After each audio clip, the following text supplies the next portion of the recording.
Well, welcome everybody to the Academy Healing Nutrition webinar. And I have with me today Inga Bylinkina. And Inga has been teaching on the program for several years now. And she's joining us from London, where she's currently teaching at our London school. Hello, Inga. Hello, everyone. So happy to be here.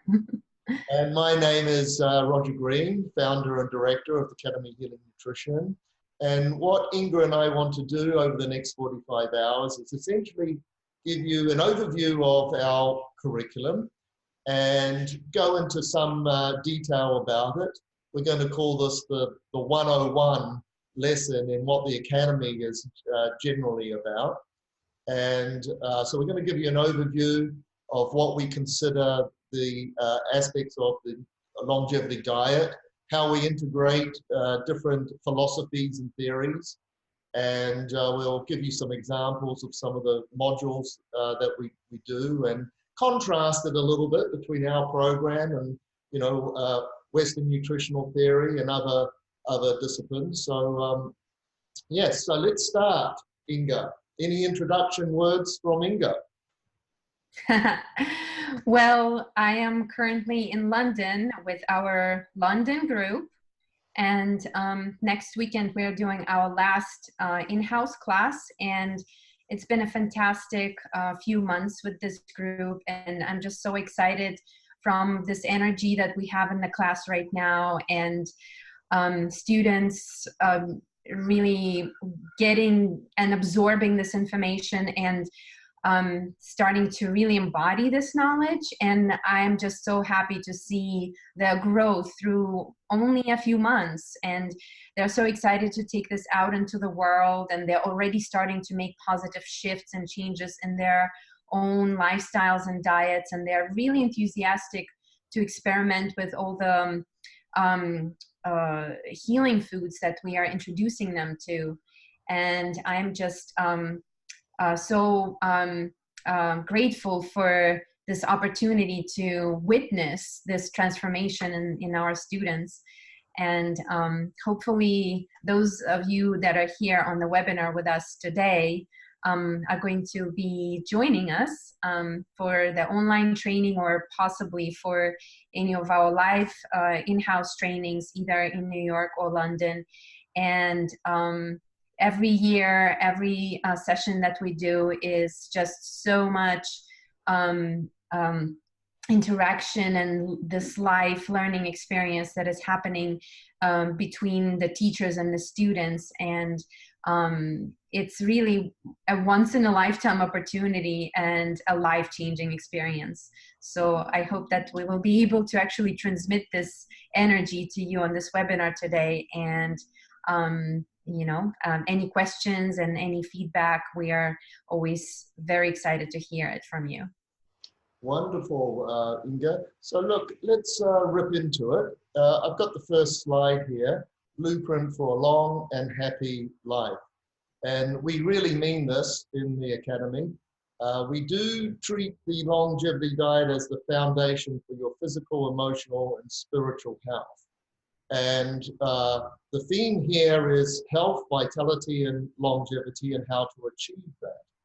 Now, in the Academy, we also have a theme of you developing this as a career.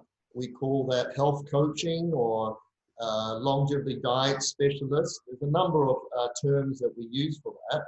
But essentially in the 10 months of this program, you're very much working on yourself first and discovering how food affects you physically, emotionally, and spiritually, and how you can use food as a vehicle for personal development and healing. Now, there's a lot of confusion around food. Our dietary dietary sort of influences over the last 80 years have drastically changed from what people were eating 100 years ago. And now, of course, we've got a lot of industrialized foods and chemicals in our foods and so forth. And people are generally confused around, you know, the raw, the diet, the paleo diet, the side beach diet, and so forth. And we always make a point that in our curriculum, there's actually no confusion. We draw on principles and guidelines, and we bring in some time-tested philosophies so that people can get really clear and strong around their relationship with food. So the Academy has been established for 35 years. And because we've been able to draw on cultures of longevity and principles of Ayurveda, Chinese medicine, essentially these guidelines, we haven't had to change.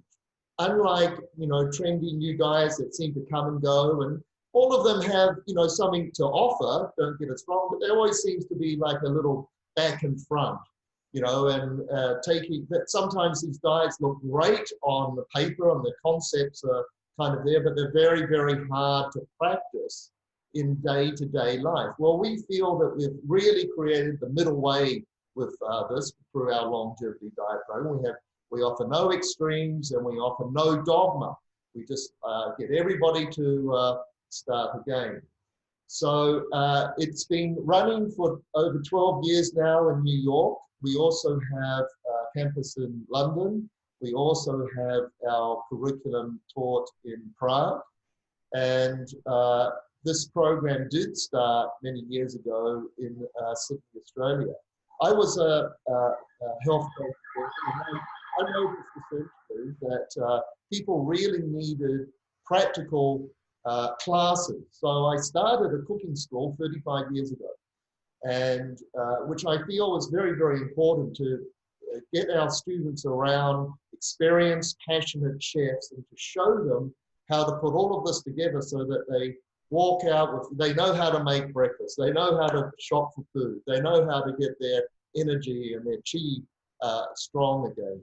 So I think the practical side, along with the theory and philosophy, and that alternating through the curriculum really makes this curriculum quite unique. There's a lot of theories out there. There's a lot of schools that just offer online experience and just the theory around it, no practical integration of it. So I always say that I've been crazy enough to run the practical side of this for 35 years. Now, the longevity diet that we consider a preventative diet, that's a very strong thing, but it's also food as therapy and it's a curative. So obviously if you've got a major presenting problem like, you know, digestive syndrome, diabetes, cancer and so forth, that's what you really, really need to work on quite strongly in that first year of our curriculum. You'll learn all the information and the skills to be able to achieve that. And then the long-term perspective of this is you don't get a disease, you forget about being sick, and you get on with life.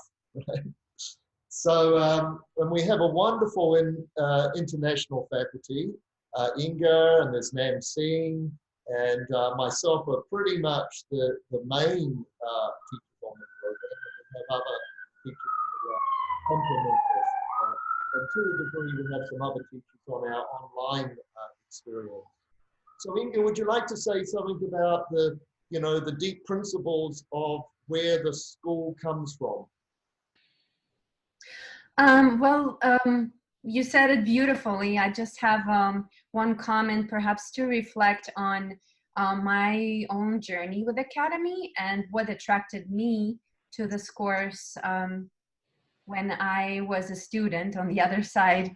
So now I'm a teacher.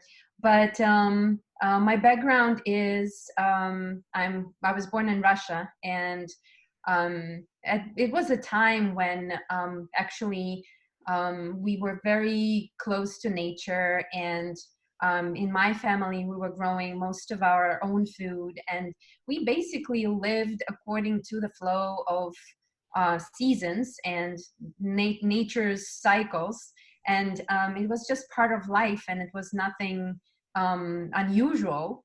And you know, years later, after I moved to the United States, I found myself in this place where I was experiencing health issues, and I couldn't quite understand what was happening. And I came across Academy, and immediately the first uh, things that started to get activated in me and I really resonated with were the principles that were transmitted from the cultures of longevity and the traditional foods and this flow of the seasons and the energy that is circulating through our body, that is connected to what is happening in nature. And it just felt so natural to me. I could completely relate to that and didn't realize that this was actually rooted in the philosophy of Chinese medicine that is over 5,000 years old. Now, my grandmother, who was a big influence on my understanding and developing my intuition around food and how to take care of myself, never heard about Chinese medicine. And yet she was so aligned with this perpetual flow of energy. And when I read the academy curriculum, I just immediately knew that I need to get a little bit deeper into Chinese medicine particularly, and see what it has to offer. So I'm really grateful to be here.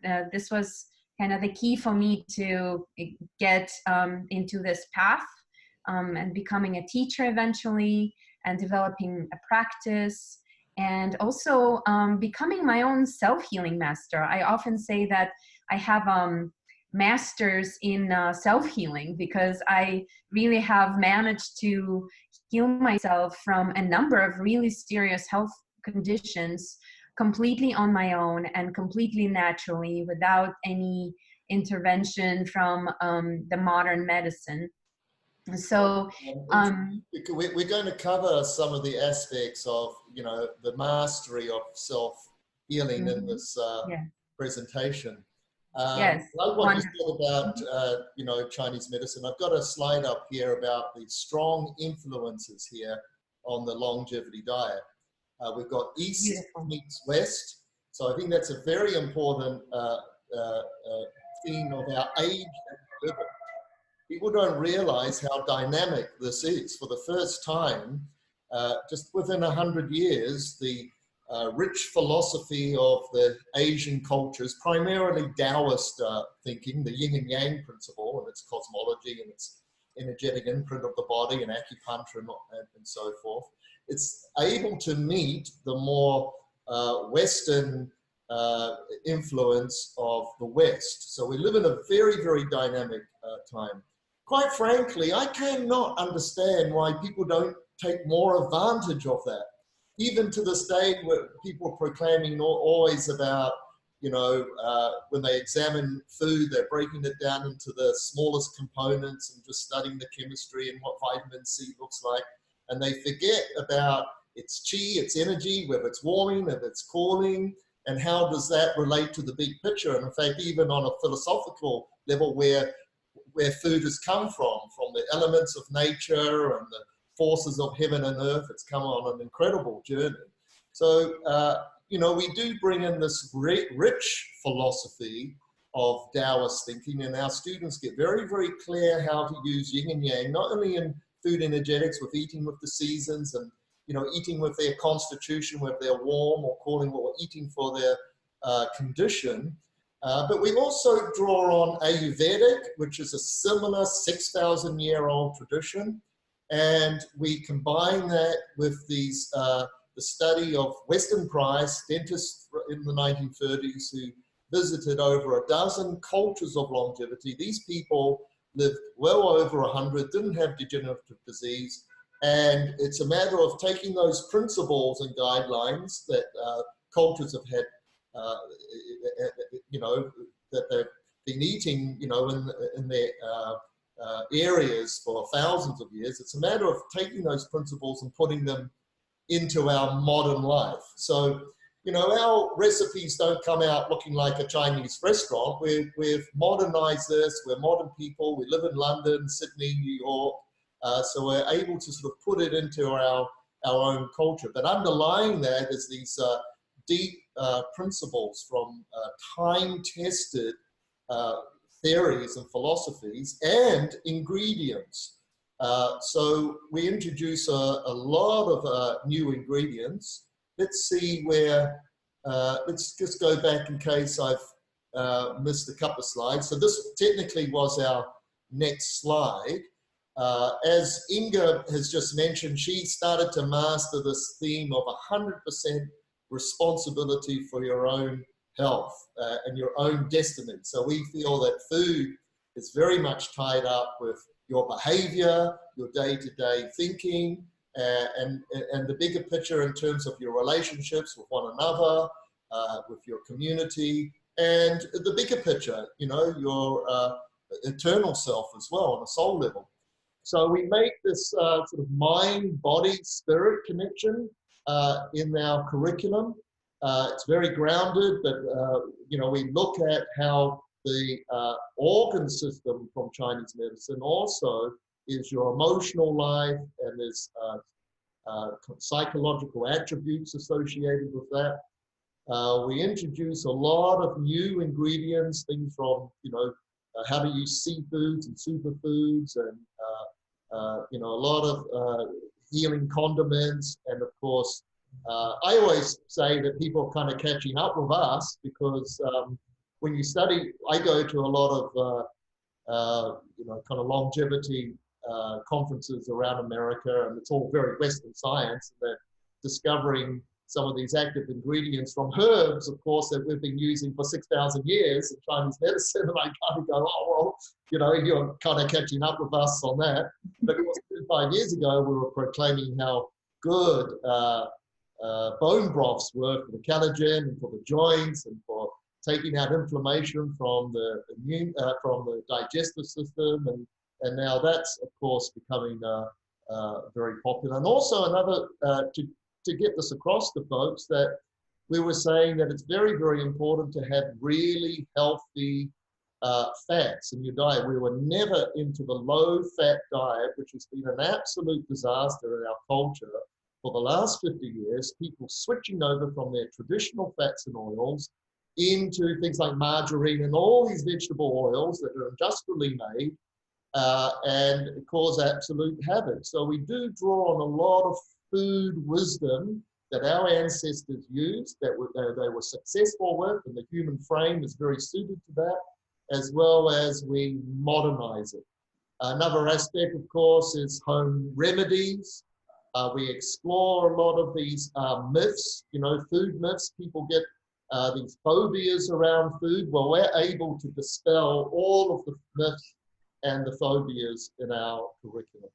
And we also have really, really comprehensive workbooks that are specifically made for our students. The workbook, when you put it out like this thing, it's got a very good workbook with it. It's got an online classroom as well, where you can access a lot of the course material. So we've got some good student resources. So Inga, anything you want to add to the slide?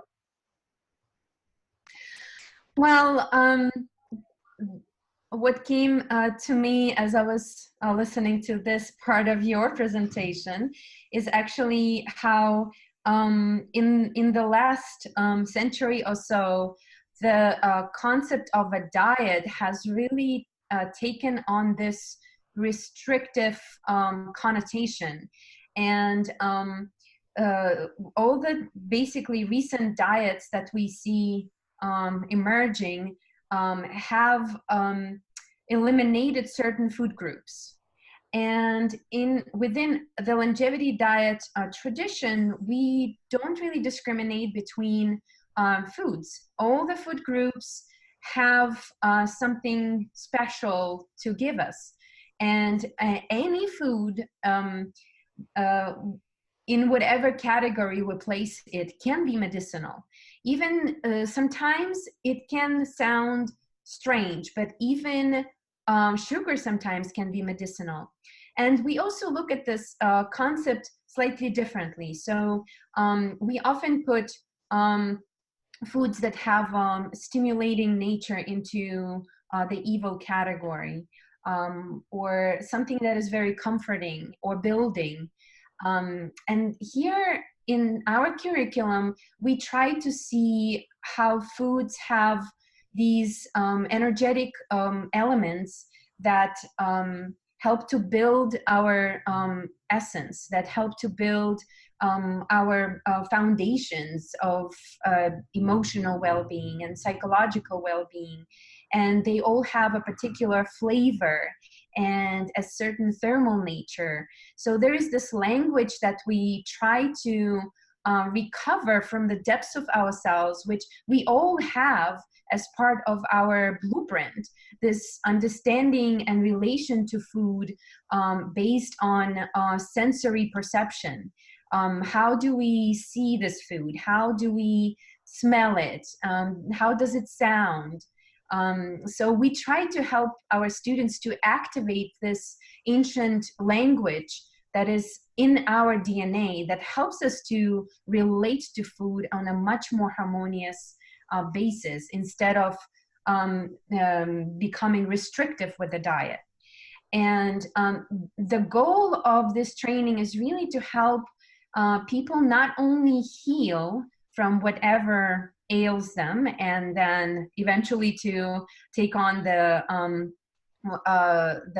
path as a coach, but also to find freedom in the diet and regenerate our digestive system so that we are actually able to digest, break down, and assimilate all these foods that potentially could be very beneficial for our particular biological constitution. So that's something that I'm sure there will be other slides where we can develop on that, but I wanted to point out that there's really no dogma, and we want our students to have a sense of freedom when it comes to food and nourishment. Yeah, no, nicely put, Inga. You know, I'm always amazed at sort of these modern theories coming out where some authors sell millions of books on things like you shouldn't eat beans anymore because of the lectins in it, and you shouldn't eat grains anymore because of, you know, blah, blah, blah. And they've immediately just wiped out, you know, what 3/4 of the planet uses every day to actually live.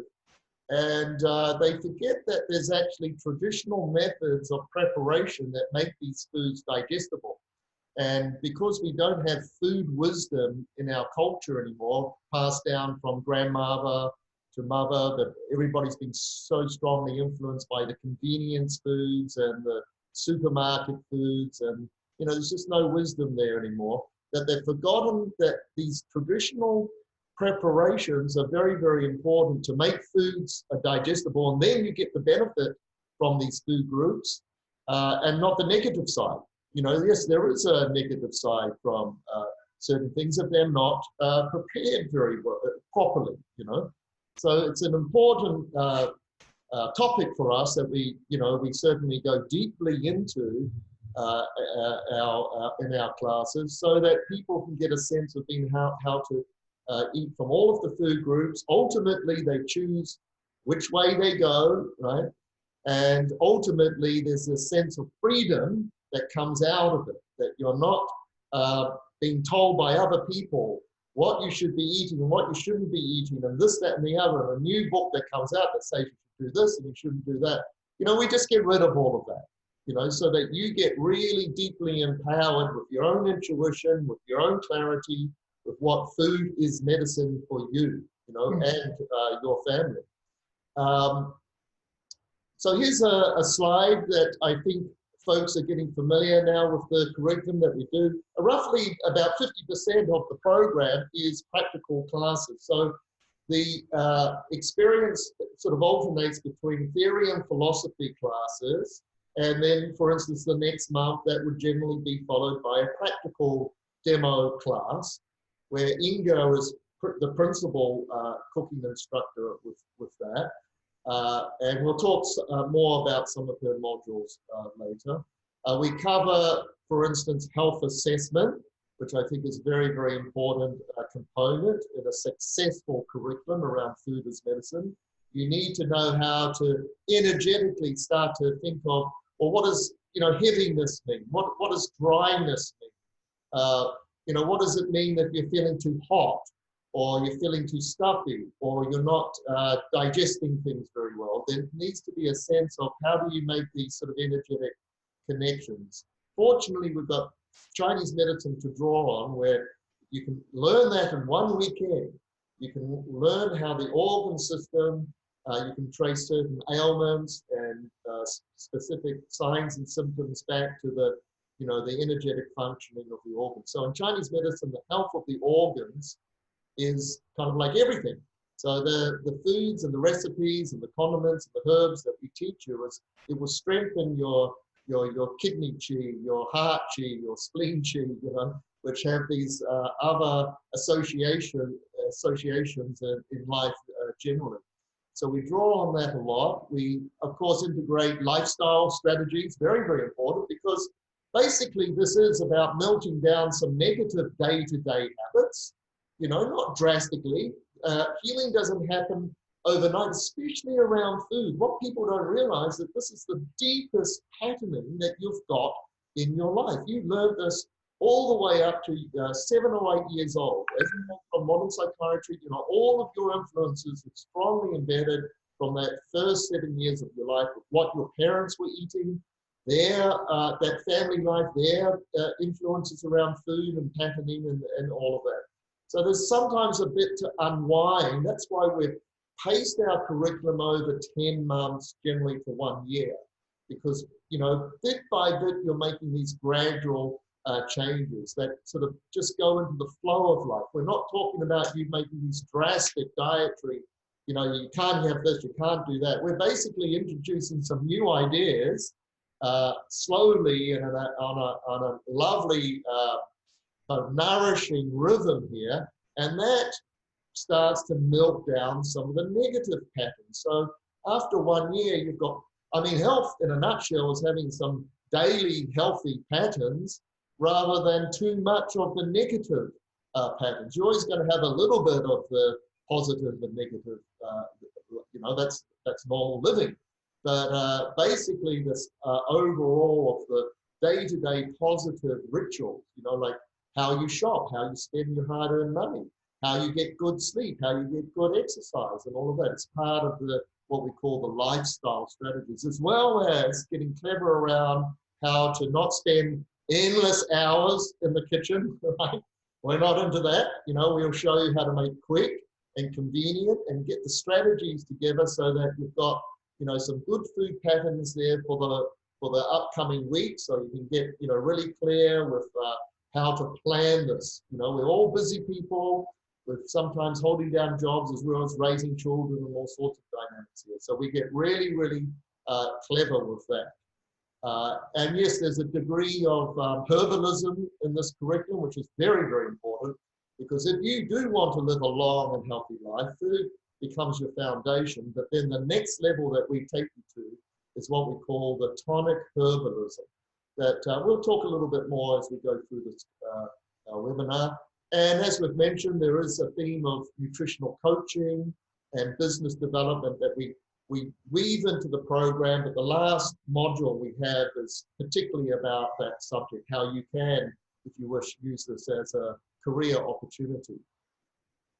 So Inga, this next slide here, traditional diets, seasonal, sustainable, grounded, nourishing, nutrient-dense, no dogma, the art of cooking and digestion, supported by modern research. As I say, everybody's just catching up with us. And, we also have this theme of what we call 120 plus club, where we're looking at this is where the Western nutrition comes back in, that there are some exciting developments. I call it the renaissance of Western nutrition, because that's $1 billion anti-aging industry now. And there's some people doing some very, very interesting research around the mitochondria, around the senescent cells, around the telomeres. It's a very, very exciting time. So we do teach, I teach a module where we go through some of the clinically proven supplements. Now, this curriculum is not about supplements. We only have one module that's around us. And I consider it very, very easy for our students to read up on that. Sure, I give them a good weekend training in this, but then there's lots of good resource material.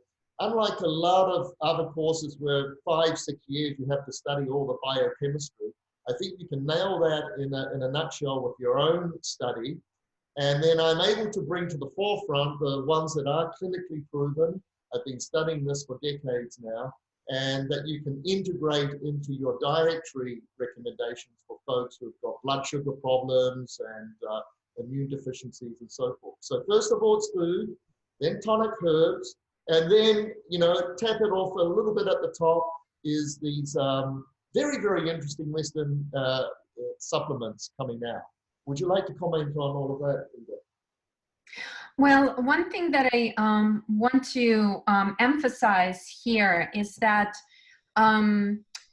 we want to really make this curriculum as experiential as possible. And looking at the conventional education that even I went through, that I experienced in my childhood, and then later on when I went to college, and how we learn nowadays is really putting a lot of information into our brains that in the long term we rarely use most of it. Exactly. So and here there's yes, a lot of very important and very exciting information that we are sharing, and every weekend is just dense with this richness and wisdom, and students are so inspired to go and buy all the books that we suggest. And there is a really intense 400+ page workbook that is available for our students in their online classroom. But the most deep experience that is happening in this training is in the classes, and that is because we really create the space with our students where we encourage self-inquiry, where we encourage this awakening of the inner resources and your body's own intelligence to guide your food choices and to guide your lifestyle choices. And something that has come up in my recent class that was just this past weekend, we're living in a time where we are in a constant flow of change. So the only constant is change. And compare that to the lifestyle of our ancestors, where they were mainly settled in one place and had a more or less predictable daily routine and a kind of the same old sort of situation. So nowadays we are traveling a lot. We are moving around a lot. We are interestingly also moved by this rising of the consciousness, and we are really trying out different things, and we're trying to see what really resonates with our true core. And so we're changing jobs, we are changing relationships, so there's just so much change. And how can we stay in the flow of this constant change and stay grounded and rooted in who we are, and how we can use foods and these holistic supportive lifestyles to really support us. So this was something that has been repeatedly coming up in my classes particularly. And we really explore in real time how to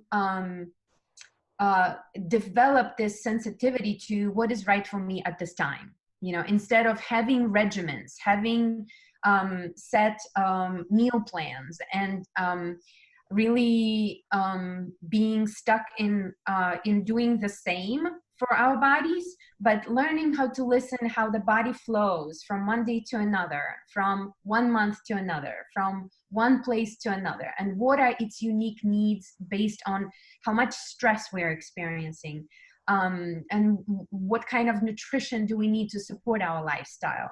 So making it as experiential as possible is I feel, our main goal here. And there's all the information to help you to support your research, but being present in the class, or listening in to that online recording, which is basically from a live class, would give you that sense of what we are exploring, what we are dealing with, and how we are helping the students to activate that inner knowing. Great. Well, look, we've got a couple of slides here that we can quickly go through with just comparing what we call the SAD, standard American diet. I mean, the dietary influences in modern life are industrial and chemical, and I'm sure our listeners here are, familiar with this. In fact, this information's been around for a long time now, that our health statistics aren't really improving because, to a degree, what you're saying, Inga, is there's a lot of information there now. There's a lot more choices. People are overwhelmed with it, and now they're like dazzled by it all, and they're not getting. They don't have the ability to focus and get on to these wise choices. So obviously, the longevity diet is unrefined and organic, and there's quite a contrast here with the modern diet. So we encourage the slow food and the sort of sacredness around food, and the way food brings people together, and how it keeps a family that eats together stays together, and all these old-fashioned ideas. But we're modern people, and we can adapt to things as we need. But you need to know how to eat when you go traveling. You need to know how to eat when it's snowing outside. You need to know when there's a heat wave coming through, and you need to know how to spend your hard-earned money, and what foods to generally avoid and what foods to generally encourage to sustain your vitality. So there's some principles here, of course, locally grown, but we don't get stuck on any of these. There's obviously, if you just stuck to locally grown, that would minimize your dietary input. So there's always a little room to move here. So this is just a little comparison between where we are with modern diet, with its high sugar consumption, poor quality fats, a lot of chemicals, and just generally fragmented, and all over the place, to something that's nutrient dense, good for the human frame, and good for building up your essence and your constitutional strengths, and so forth. Any comments that you'd like to make, contrasting where modern society is and where we go with our students in the longevity diet? Well, I have again the same sort of image in my head where it's all about bringing wholeness to our understanding and the connection with nature that we are really missing nowadays. And if you think about modern nutrition and how it has become basically a science of nutrition, where initially, yes, it's exciting for the science to explore what our foods are made from and what are the molecules and vitamins and enzymes are in it and how they affect our physiology. But then we have got really lost in this compartmentalized understanding of what food is, whereas we try to encourage the connection between the earth and the food that it produces for us, and how that nourishes us on more than a physical level, that there is this really intimate connection that we have between our beings and the earth, out of which we are made of, and how important our choices are for health and well-being of our planet if we want to be healthy on it, living on it. So yeah, so that's my vision right now. Beautiful, thank you. We'll quickly run through this slide. Obviously we're introducing a lot of new foods. We have classes in, fermented foods. People have all heard about probiotics, or people start to take probiotics as a supplement. But before you do that, folks, you should really get back to some old-fashioned ideas around fermented food. That's the best way to get the intestinal flora, the microbiome. And of course, that's a key word in this day and age, microbiome, because again, we've been, in Chinese medicine, we have a strong connection between the intestinal strength and even your brain chemistry. We knew that 6,000 years ago, and of course, we've been training people in that. And now it's very interesting, they're starting to, of course, making the chemical connections between the microbiome and your immune system and your heart chemistry and the brain and so forth. So that's a very important aspect. And, across the board, we're introducing a lot of new foods and herbs, just bit by bit, so that students don't get overwhelmed. We should keep going through the slides here a little bit, Inga, because of time. So I've got a little section here, how to become a self-mastering, around self-healing. There is a certain mental attitude that students need to develop. First of all, having an open mind is really, really important. Open to new ideas around, getting rid of some of the myths around modern foods and the dogma and, raw this and that. And, the idea is to, as we've already talked about, how to bring this into a cohesive whole, right? So that's the first step, is just having, developing your awareness, your sensitivity around this, and the bigger picture around food. It's not just a bunch of chemicals dancing around. There's a lot more to this story. And of course, a deep desire to heal yourself, to be the absolute master of your destiny. Of course, we need support, sometimes even from, Western doctors. This is not any kind of extremism. But bit by bit, of course, the people eventually get off the pharmaceuticals, and they eventually learn how to look after themselves. If they get, from time to time, you might get a little headache, or there's home remedies, there's ways of tweaking your diet. You basically become a self-reflection tool, which we weren't taught in our culture. We weren't taught in our education system how to be that, deeply self-reflect, so that you are responsible for your own destiny, for your own health, and for your own direction. And so there has to be a deep desire, I feel, and we attract those people. We attract really good students. Really, our student forum is they're usually very dynamic people, and most of them have come to this realization that they can't, they have to give up on, the pharmaceutical industry and they're this book and that book, and they just want to get back to their own intuition, developing their own perspective and mastering this. So it all starts with freeing yourself up a little bit, letting go of some of the ideas, opening up, and being a vehicle to learn some new information. Adaptability is another definition that we've got of what is health. Again, in our society, to a degree, we study diseases really, really well. We study illness incredibly well. We've got, it's phenomenal, the research around illnesses. It's absolutely amazing.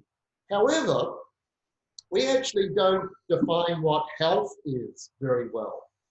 Technically speaking, we talk about health as the absence of disease, absence of symptoms. That's technically the Western medicine definition of health. Whereas when you draw in these philosophies and traditions around the wisdom of what the human being is capable of doing, you start to see that our life is a little bit more like a spiral. That yes, we start off as a physical, with our senses, and then our emotions start to develop, and then our sense of awareness and concepts, and then our idealism starts to develop, and our sort of global feelings start to expand out. And ultimately, of course, we want this sensation of being, part of it all, part of this amazing oneness that we're part of.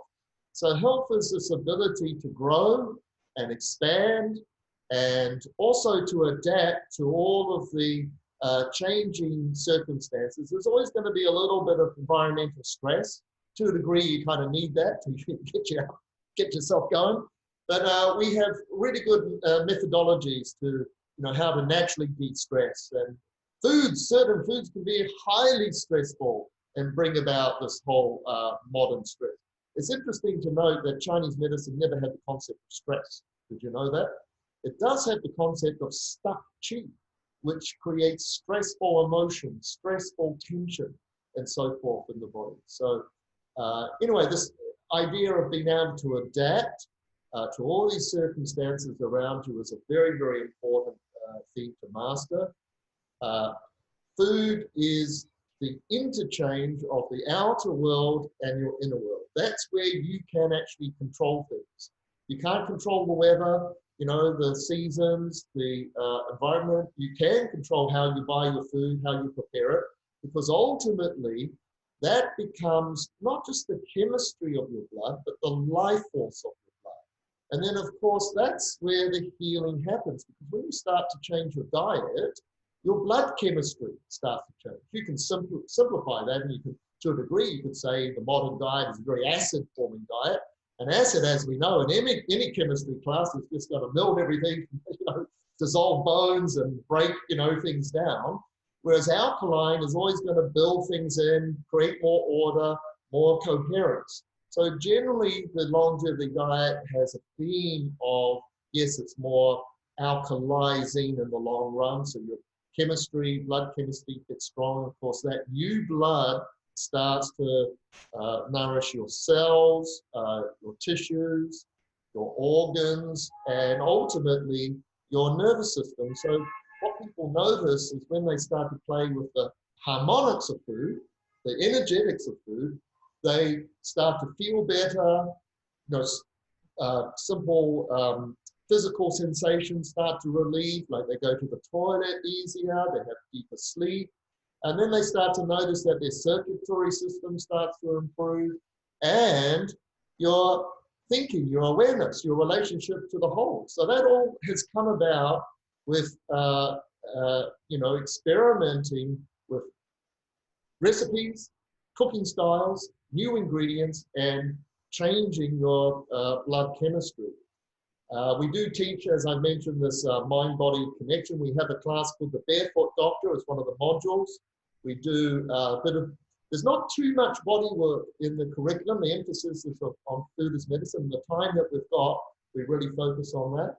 But we do have a module around some home remedies. We do some simple compresses, and we do some Qigong and Doan style and some simple shiatsu massage styles for like home use, And in that class, students start to experience on a physical level the sort of mind-body connection with just, breathing exercises, getting your energy into the hara and so forth. But of course, we're approaching this mind-body connection throughout our curriculum.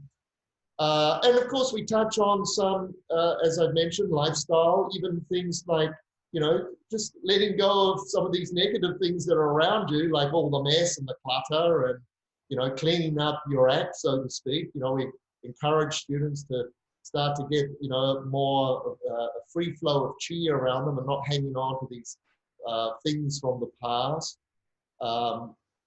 So that's pretty well covered in the curriculum. And again, you can't do this by yourself, I always say it's important to find your soul group within any hobby, with any activity, with any passion that you have. It's very, very important that you're around, people that are going to support you, that you can talk to with. You can all come back to our class. We have sessions where how's things going, like we have these little assignments for our students where they actually have to start working. If they want to use this as a career, they start to use the longevity diet themes for getting clients in and working with them, and you bring that back to class. So it's the supportive community atmosphere is very, very important when you're learning something new, you know. And of course, education, it's all about education, but this style of education is more like a little bit like beginner's mind or a little childlike to begin with, you know, learning things again. Yes, it's the information is there, but that experiential side is very, very important. That theme of East and West for our education is very important. And that theme of non-credo. I only got into this 40 years ago because one of my dear teachers, Bill Tara, who started the East-West Centre in London, which I ended up working there. The very, very first class, he said, this is non-credo. And to this day, I keep that precious with everything that I do in life, that it's, you know, you ask the questions, you experiment, you know, don't get into slavery around anything. And of course, practical skills to ground all of this is very, very, very important. Otherwise, it's just more information that you haven't been able to focus and grasp and make it like integrated in a day-to-day ritual, so to speak. So developing cooking skills, very, very, very important. And that is a focus on our curriculum here. Yes, there's a module on health assessment. You know, very, very important, I feel, to learn the constitutional types. So we explore that in the 4 body types from Chinese medicine. And in Ayurvedic, the doshas, we explore that. And we can bring those 2 traditions together so students start to get a sense of their energetic constitutional tendencies. And nobody, you know, people don't really teach that in modern nutritional work. They just sort of go, oh, here's a diet and it's good for everybody. Well, no, it's not. It's not. You know, if you're a hot type, you know, maybe having more yin raw food is going to work wonders for you. But if you're a cold type and you eat that diet, you're just going to feel colder and have your symptoms are just going to increase. So we all have these sort of constitutional dynamics, and we clearly go through, we describe them, and we describe how it's important to eat for your constitution. And here's some guidelines for each of these constitutional types to, you know, to start to play with, to, you know, because ultimately that is your longevity. Ultimately, looking after your, you know, God-given constitution is what it's all about, you know, not to abuse it and to go against the grain, so to speak. So, and there's lots of other things that we cover in terms of people being able to work out be their own doctor, work out their own health aspects as they come up during life. And as mentioned, we have a good module and we weave this in. What is coaching, how to develop rapport, how to build a business from this. And our students become members of the American Association of Drugless Practitioners. So yes, building your business is something that we cover. Now, Inga, we're running out of time, but let's just quickly go through some of the modules. So the first module was with me, and I introduced students to these the concepts of natural healing. I introduced them to all the new ingredients and why, you know, and what effect. And I introduced them to the food energetics, yin and yang, the 5 elements, the 3 treasures, warming and cooling, and so forth. And that gives them the foundation for your class, your first module, your first cooking class. Can you just tell us briefly what you cover in your first module? Yes, so I have 2 cooking classes, and each of them is meant to take what we learned in theory classes with Roger into practice. And we start with, first of all, focusing on how can we leverage the flow of energy through the seasons where we are at the moment, so depending on where we're doing the course. But it basically starts with my first cooking class, and we start with the element that really brings it all together, which is the earth element. So earth element is all about this organ system of the stomach and the spleen. So this is our center. So this is like the digestive pot of soup that is cooking up the energy for us and creating the nutrients that are going to build our body. So we definitely go straight there, earth element. How can we build our stomach and spleen? What foods are going to nourish our center? So it's really experiential, that class, and we cook things together. So I go into some cooking styles that are appropriate for nourishing this particular element, that is appropriate for the current season. And then we'll look at all the different foods and we explore some perhaps new ingredients. And I teach students how to do intelligent shopping. So how to not to get lost in the sea of options out there, but how to go for the exact perhaps shelf, or which brands are good, or where to get organic produce relatively inexpensively, or where, if they're going for animal foods, where to source that. So that's all part of that experiential cooking class.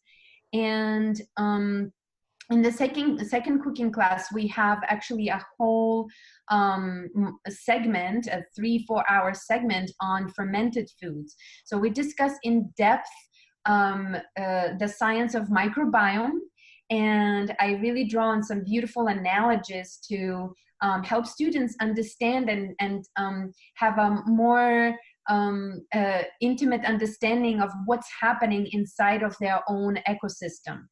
Because these microorganisms are so ancient, they're pre-human, and we are full of these microorganisms. We have trillions of bacteria inside of us. So it's really important to have that acceptance and relationship, the harmonious relationship with the microbiome of our intestines. And we explore what these probiotic microorganisms are and how can we establish healthy colonies of them in our gut.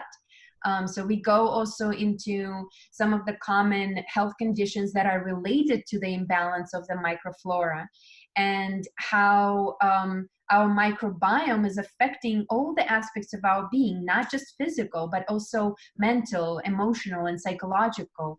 And there's so much new and fascinating science nowadays. The whole microbiome medicine is now emerging to explore these tiny little creatures and how they change our chemistry and our internal environment, as well as how they're affecting the well-being of our planet.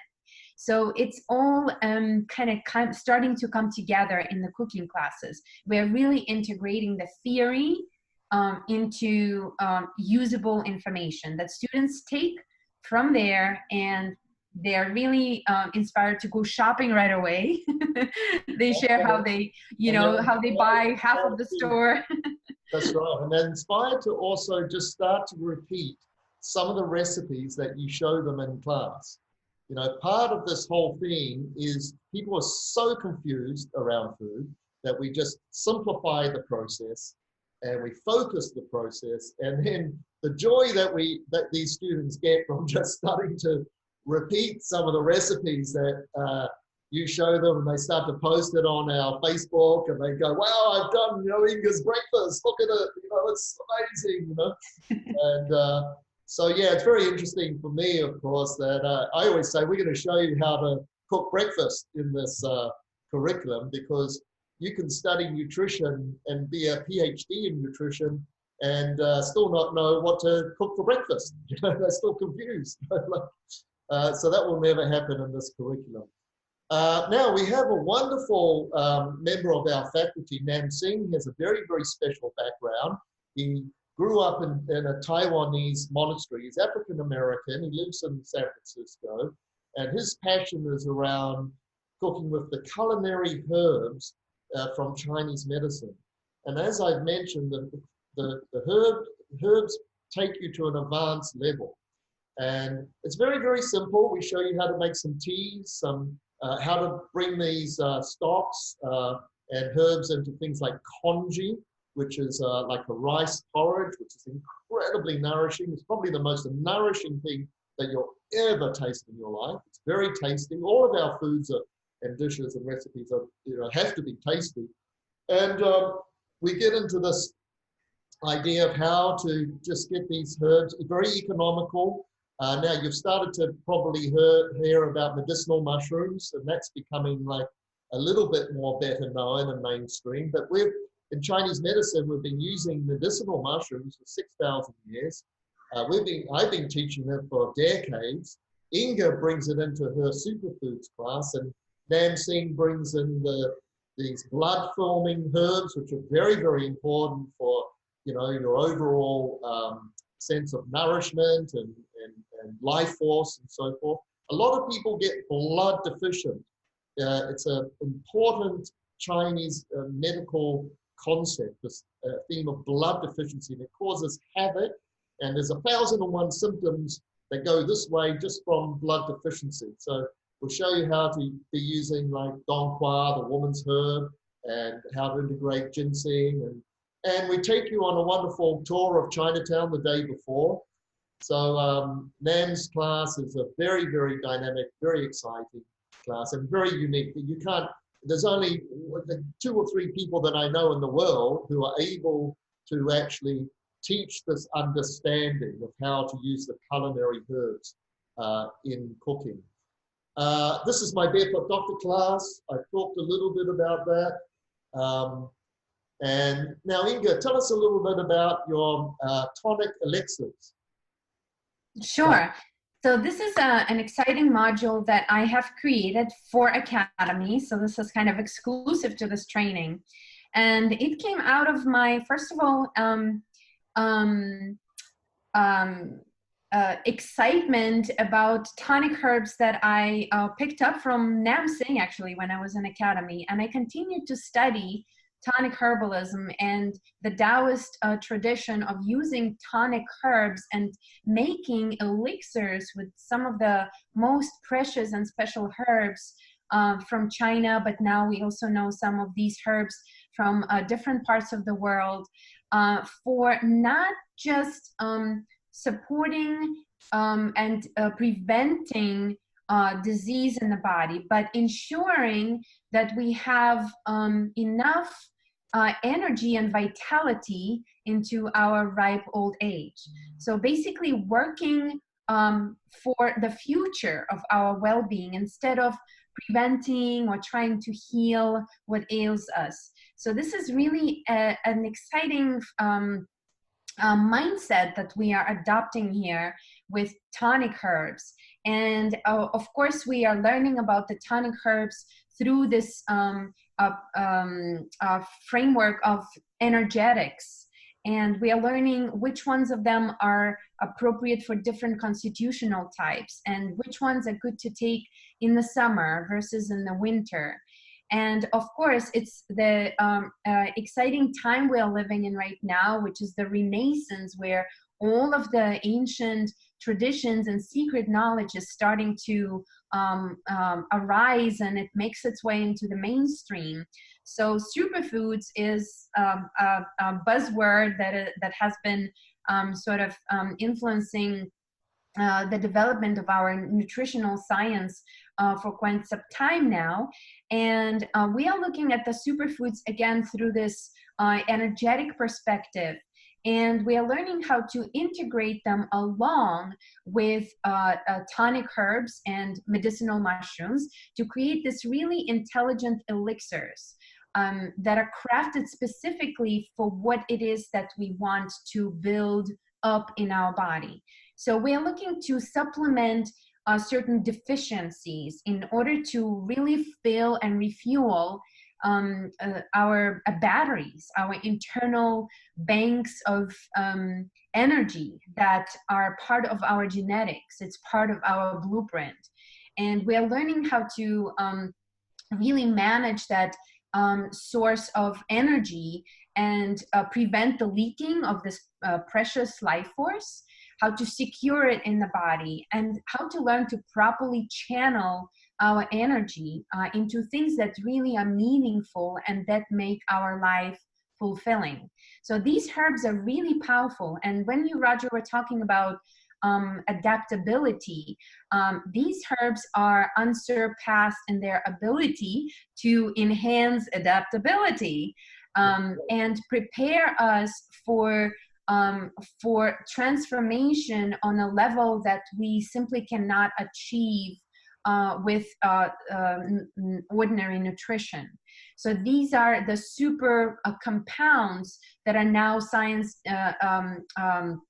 really discovering that that allow us to develop higher abilities to flow with the constant change, with the constant bombardment of chemicals in the environment, with the ever growing stresses in our life. So it's really the next level that we are taking our health with tonic herbs and elixirs. And I'm sharing some healing protocols for not perhaps specifically addressing health conditions, but building up the foundational reserves of the energies that we may find ourselves most commonly being deficient in. Yes, you draw a lot on what we call the three treasures. Folks might have heard about this now because it's sort of starting to enter into the mainstream culture. That in Chinese medicine, they're called the three treasures. The terms are Jing, which is your constitutional energy, your blueprint for life. And there's certain herbs and foods that relate to that deep constitutional juice, that Inga in her class sort of takes you through how to incorporate that. The next treasure is your digestive power, what we call the qi in the blood. This, of course, is the nutrient qi of the body, right? And of course, there's tonics and elixirs that really build up your qi level in your blood. And then the shun, or that's a word that translates as your spirit or your consciousness. So we also have a range of herbs that work uniquely on your spirit and your psychology. We even say that these, not only are they going to act on making you more clear, but they give you a little bit more alignment with your deeper purpose in life. Your intuition starts to work better. We always say that you become less accident prone and all sorts of things. So, very, very, very dynamic class with Inga, the superfoods. That's her third cooking class in the curriculum. We'll move on a little bit now. We're going to finish the webinar and take some questions. This slide is just about my 120 plus module. I've mentioned a little bit about that. We bring in some cutting edge technologies like the Therify device. There's really amazing things happening with the Clotho hormone, the master hormone of the body. As mentioned, there's all these amazing new longevity supplements coming out. So I take students through all of that. Building your business. Now, we do have an online version of our training course. So the way this works is we do get students all over the world doing our program. Now, you are able to complete this training completely through the online training vehicle if you wish. We've filmed all of these modules, even the cooking classes were filmed. You've got access to the online program with the student resources, the workbooks, and so forth. We send you, you can basically do it at your own pace.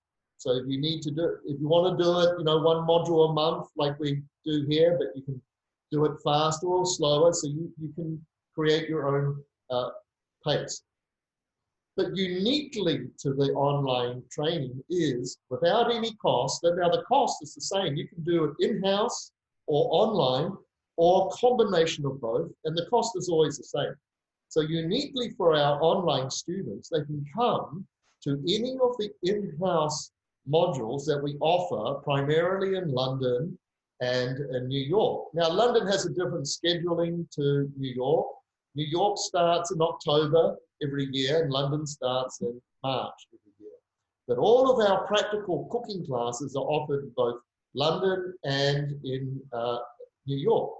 Now, obviously, in New York, we have all of the 10 modules in-house.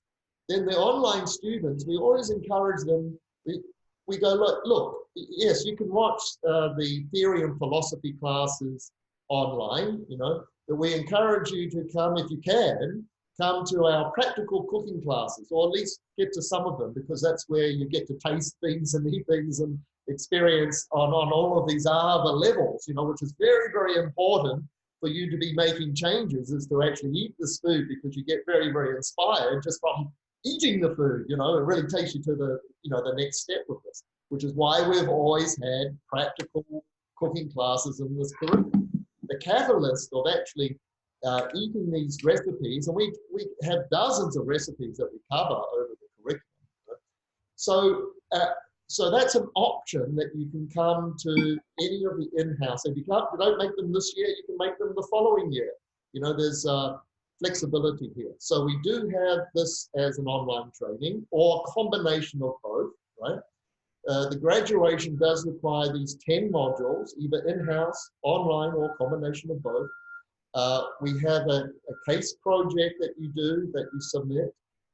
Generally, you micro-study, you know, an area of health and how you can apply the, you know, longevity diet to it. You know? And we have like a little one assignment with just working with a client, and you bring that back to class, or you submit it.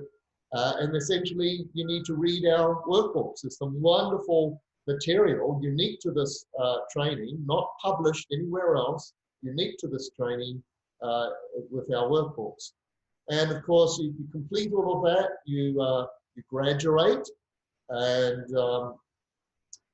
we've had you know, some wonderful stories with some of our students going on to, well, first of all, there's the level of people just going on, getting their health together. And, you know, I think it's the most creative thing that you can do in life, is to cure yourself of some, you know, ailment or degenerative disease that's holding you back from the fullness of life.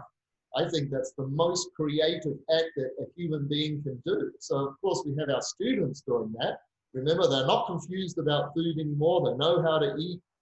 They get inspired. They get into it. But then we've got a whole range of students that have gone on to create successful businesses and helping other people in their journey towards health.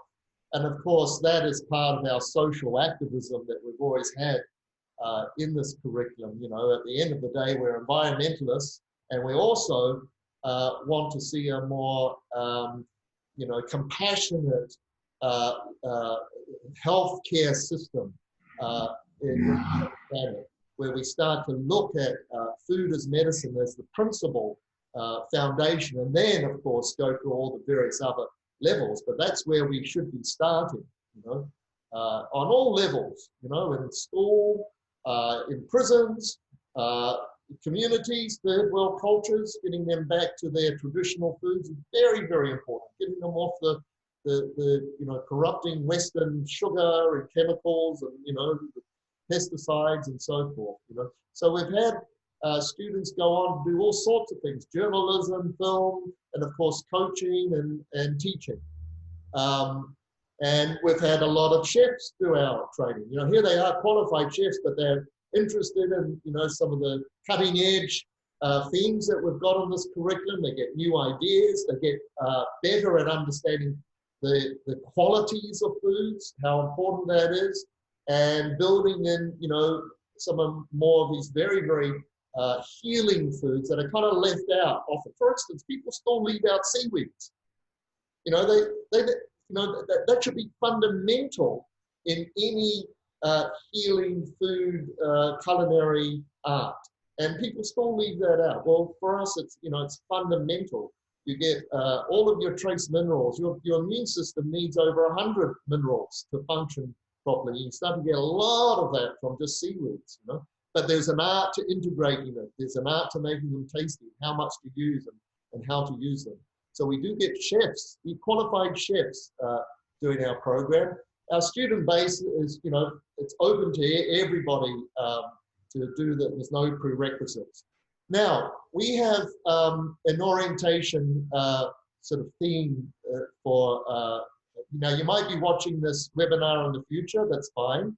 Just so you know that from time to time, we have some special discounts that we offer to our potential students. You can always go to the, for instance, the London website is londonahn.com and read about their enrollment policy, their timing, their orientations that are coming up. Our website, academyhealingnutrition.com, is primarily a bit more get up for the New York timetable and our orientations. So when you attend a webinar like this, or you watch a webinar, or you come to an orientation, you can get immediately $300 off our tuition fee. Now, when you pay for the course in full, right, usually by credit card, you get another $500 off your fee. Otherwise, of course, you can go on to a payment plan. And basically, I've got an example here coming up on the next slide. The payment plan, you basically work out all the discounts that you're entitled to. You start with a $600 deposit, and then we divide it up into 10 monthly payments, right? We can stretch that over 12 months if you like to make it easier for you. But right now, we've got one more bonus special offer, and it's basically going to be ending soon. And so there is a timeline on this, and it's an extra $500 that if you sign up right now, you can actually gain this. Remember, it's not around for much longer. So let's have a little look at the sums and figures here. So our tuition cost starts off at $5,700. Right? Now, if you pay for that in full, remember you get the $500 off, right? And if you attended a webinar or an orientation, you get another $300 off. So that brings it down to $4,500. But right now, we've got the special $500 discount, which means you can get the cost of this program right now down to $4,400, right? That's with a full payment, and then you start the program in October. But you get access to the online training, which I highly recommend. It means that you might get in a couple of modules, you know, the theory and maybe Inga's cooking class, you know, leading up to an in-house experience of that. So it's a double whammy. You've kind of heard it before. We always do our classes a little bit different as well. You know, there's always like different dynamics happening, different questions and so forth. But in the learning curve, that's really, really good if you can hear it, you know, a couple of times, you know, it's the way people can really digest information is if they hear it a couple of times. So that's a really good advantage happening to this in the sense of the rock bottom cost, as well as starting it over the summer months and then coming to our in-house experience, module 1 in October. Now, we have a payment plan. So let's go through this. Remember, $5,700, right? Now, you are entitled to $300 off that because you've watched a webinar or you've attended an orientation in New York. Now, we're offering right now an extra $500, remember, only for a short time, and you can get your payment down with the $600 deposit to $430 with monthly payments, right? So that is on offer now. And you do not have to start, you do have to do your $600 deposit now, but your monthly payments can start in October, right? Unless you want to start the online experience. If you want to start the online experience, you have to start the monthly payments. Otherwise, you can just register, get your deposit in, get your discounts happening. This will be the rock bottom price for you. And then you start the program in October, and that's when your monthly credit card will be auto paid. So I think I've covered most of your, we're going to go to questions now. In New York, the program starts again on the 12th and the 13th. We're here on 53rd Street. We have a lovely room. There is limited space, so it's first in, first served. We do like an intimate size group. Also with the practical cooking that we offer, we have to limit it. So it's a lovely intimate atmosphere. It's not too big and it's not too small. It's just the right size. All of this information is available up on the website, of course. This gives you an idea of the timetable, how it flows over the year. Roughly 1 weekend a month, 9:30 to 5 each day. Right? And don't forget to look at the extras of the Chinatown tour next year with Nam Singh and with Letha Haffaday. Letha is a wonderful teacher, a well-known author on Chinese health secrets and Ayurvedic, and she's got a number of best-selling books out there. And she's going to do, of course, she does our Ayurvedic training in May next year, but she does a lovely tour of what we call India Town here in New York, you know. So in New York, we're kind of blessed with all the best foods around the world. Not only do we have the Amish farmers out in Philadelphia creating the best organic, raw, you know, unadulterated food, you know, on the planet, but we also have these amazing cultural, ethnic foods that we really celebrate here in New York.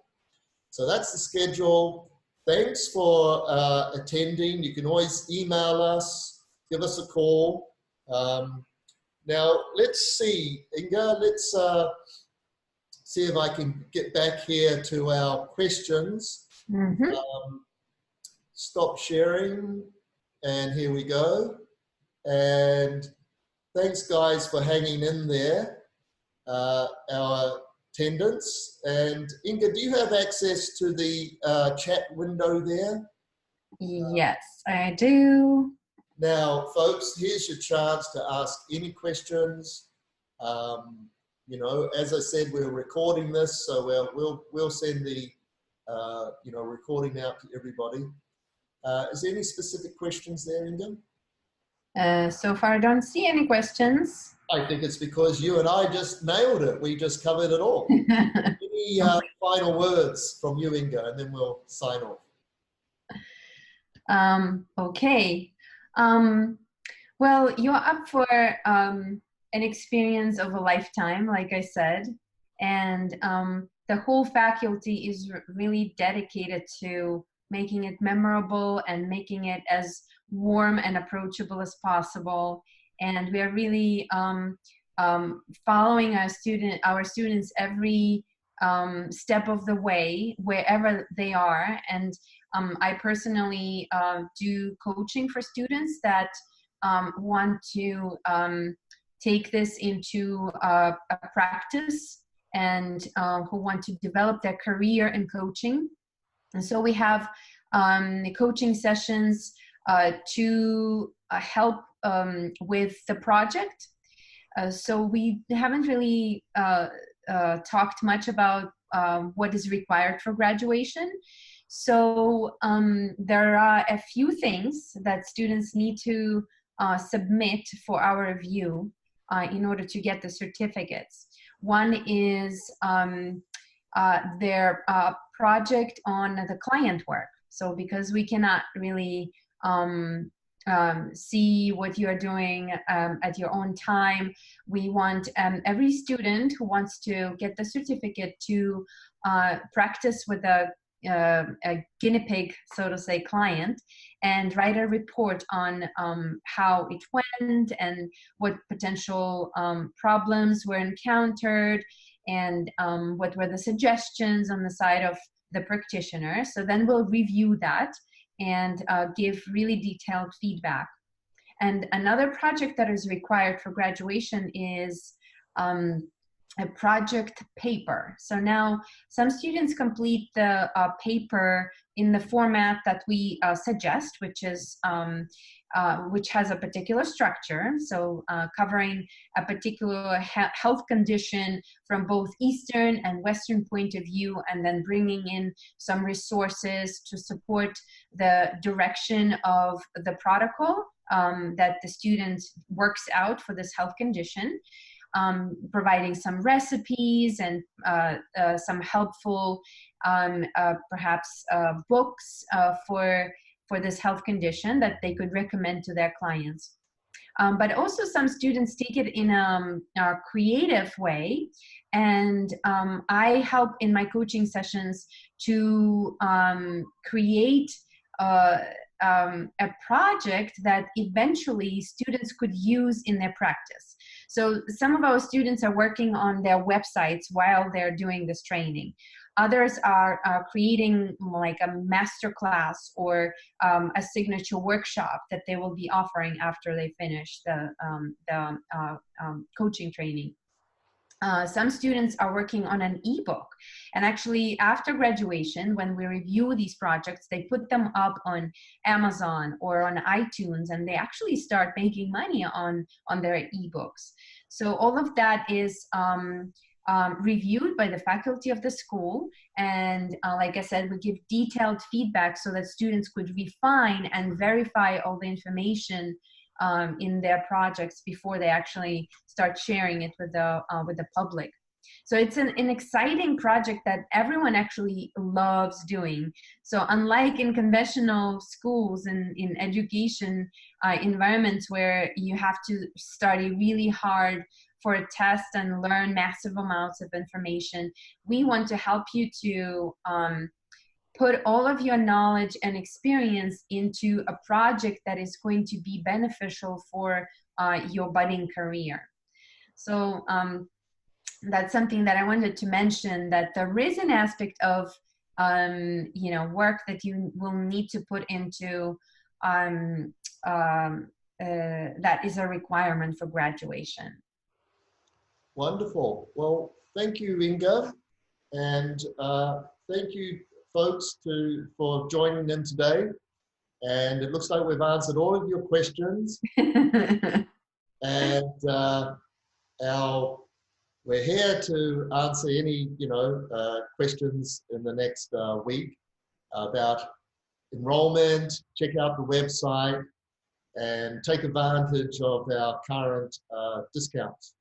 So thank you very much. We're going to end the webinar here. We went for an hour and a half, but that's what happens when Inga and I start getting And so we hope to see some of you in the future at both our London and our New York campuses. So thanks, guys, and bye for now. Cheers. Thank you.